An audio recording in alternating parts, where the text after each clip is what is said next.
అసలైనటువంటి కాన్సెప్ట్ ఏదైతే దాని మీద ఇచ్చినటువంటి తీర్పుని మాత్రం కామెంట్ ఏదైతే చేసినటువంటి దాన్ని మాత్రం జాగ్రత్తగా పక్కకి తప్పించినటువంటి పరిస్థితి. అంటే వార్త ఎంత కావాలో ఏది కావాలో కూడా వీళ్ళే తేల్చి చెప్పేస్తున్నటువంటి అంశం. ఏమంది నిన్న హైకోర్టు ఆ వ్యాఖ్యల్ని మొత్తం అది వీళ్ళకి వ్యతిరేకంగా వచ్చింది కాబట్టి దాన్ని పక్కకి తప్పించారు. ఏమని, వైఎస్ వివేకాచ్య 5 ఏళ్ల క్రితం జరిగితే ఇప్పుడెందుకు దాని గురించి ఎంతలా మాట్లాడుతున్నాను పీసీసీ అధ్యక్షురాలు షర్మిల, వివేక కుమార్ సునీత, టీడీపీ నేత బీటెక్ రవిని హైకోర్టు ప్రశ్నించింది. ఈ కేసును ఎందుకు మసాలా జోడిస్తున్నారని నిలదీసింది. కోర్టు ముందు పెండింగ్లో ఉన్న కేసు గురించి ఎలా మాట్లాడతారని ప్రశ్నించింది. ఓవైపు కేసు విచారణలో ఉంటే నిందితుడిగా ఉన్న వ్యక్తిని హంతకుడని ఎలా చెప్తారని నిలదీసింది. అలాగే హంతకుడిని ముఖ్యమంత్రి రక్షిస్తున్నాడని ఎలా అంటారని ప్రశ్నించింది. ఇలా చెప్పడం తప్పు కాదా, నేరపూరిత చర్యల కిందకి రాదా అని నిలదీసింది. అట్లాంటప్పుడు కడప కోర్టు అంత అత్యవసరంగా ఎందుకు మధ్యంతర ఉత్తర్వులు జారీ చేసింది. బీటెక్ రవి తరపు సీనియర్ న్యాయవాది ఉన్నం మురళీధరరావు ప్రశ్నించారు. దీనికి హైకోర్టు ఘాటుగా స్పందించి కోర్టు నిందించవద్దని హెచ్చరించింది.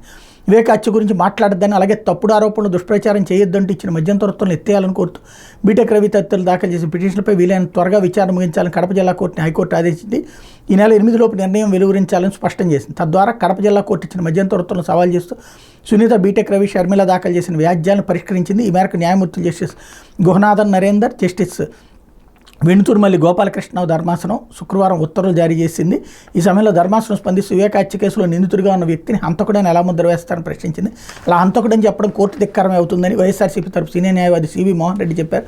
తిరిగి ధర్మాసనం జోక్యం చేసుకుంటూ ఫలానా వ్యక్తి నిందితులు రక్షిస్తున్నాడని ఎలా చెప్తారని నిలదీసింది. వివేక హత్య కేసులో సిబిఐ దాఖలు చేసిన ఛార్జ్షీట్ పబ్లిక్ డాక్యుమెంట్ అని తాము మాట్లాడుతుంది అందులో అంశాలేనని మురళీధరరావు చెప్పారు. ధర్మాసనం స్పందిస్తూ వివేక హత్య కేసుకి ఎందుకు మసాలా కలుపుతున్నారని ప్రశ్నించింది. తాము అలాంటిదేమీ చేయడం లేదు. గత ఎన్నికల్లో వివేక హత్య కేసు నారాసుర రక్త చరిత్ర అంటే ఎన్నికల్లో వాడుకున్నారన్నారు. అదే తాము మాట్లాడుతుంటే తప్పుపడుతున్నారన్నారు.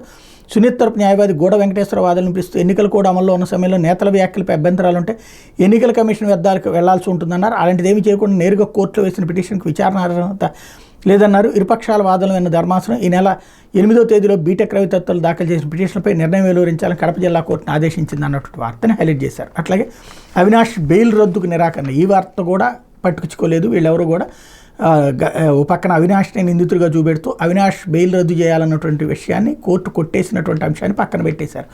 మాజీ మంత్రి వైఎస్ వివేకానంద రెడ్డి హత్య కేసులో ఆరోపణలు ఎదుర్కొన్న Kadapa MP YS Avinash Reddy bail రద్దుకి తెలంగాణ హైకోర్టు నిరాకరించింది. కిరాయి హంతకుడు అప్రూవర్ A4 దస్తగిరి దాఖలు చేసిన పిటిషన్ కొట్టేస్తూ శుక్రవారం తీర్పు చెప్పింది. దస్తగిరి ఆరోపిస్తున్నట్టు అవినాష్ సాక్షులను బెదిరించినట్టు సరైన ఆధారాలు లేవని స్పష్టం చేసింది. అవినాష్ బెయిల్ రద్దు చేయాలని కోరుతూ ఇదే కేసులో నిందితుడైన దస్తగిరి తెలంగాణ హైకోర్టులో మార్చిలో పిటిషన్ దాఖలు చేశారు. ఈ పిటిషన్పై విచారించిన న్యాయమూర్తి జస్టిస్ కె లక్ష్మణ్ శుక్రవారం తీర్పు చెప్పారు.